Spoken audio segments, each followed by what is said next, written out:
Nicolas Poincaré, expliquez-nous. Disney a décidé de ne pas sortir en salle son prochain film d'animation.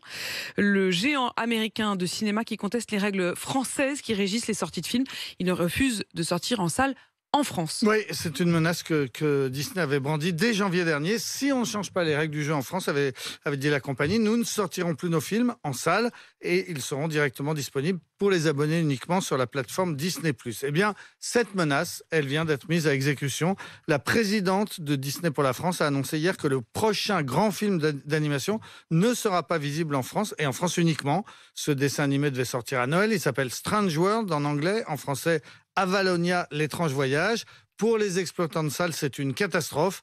Le traditionnel Disney de Noël attire généralement entre 3 et 5 millions de spectateurs. C'est surtout un moment de fête qui fait venir les familles, les enfants, les parents, les grands-parents ensemble dans les salles de cinéma. On est sonné, c'est la réaction du président de la Fédération nationale des cinémas français, Richard Patry.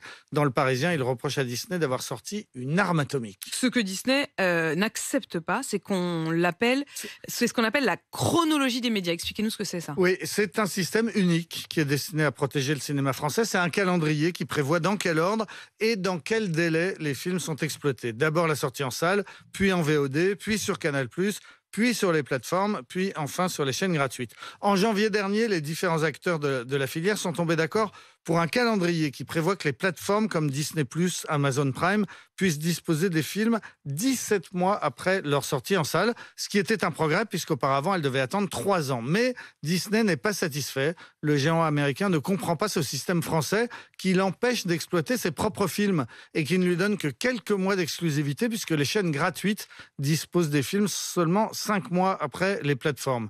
Partout ailleurs en Europe, Netflix, Disney ou Amazon ont le droit d'exploiter les films un mois et demi seulement, 45 jours après leur sortie en salle. Et pourquoi le système français, c'est si particulier ? Parce qu'il a été construit dans les années 80 autour de Canal+, une chaîne payante qui dispose des films avant tout le monde. Aujourd'hui, c'est 6 mois après la sortie en salle, mais qui en échange doit financer les productions françaises.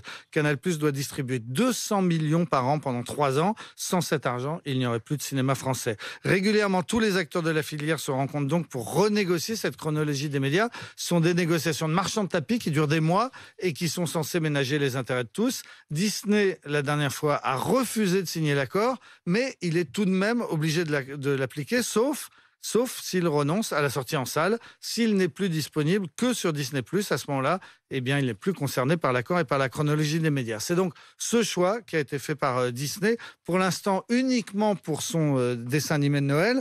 Buzz l'éclair, la prochaine grosse production de Disney, sortira bien en salle dans 15 jours. Et puis pour les 2 autres prochains grands films attendus, Black Panther et Avatar, on ne sait pas encore quel choix sera fait. Tout cela est suivi avec la plus grande inquiétude par les exploitants de salles.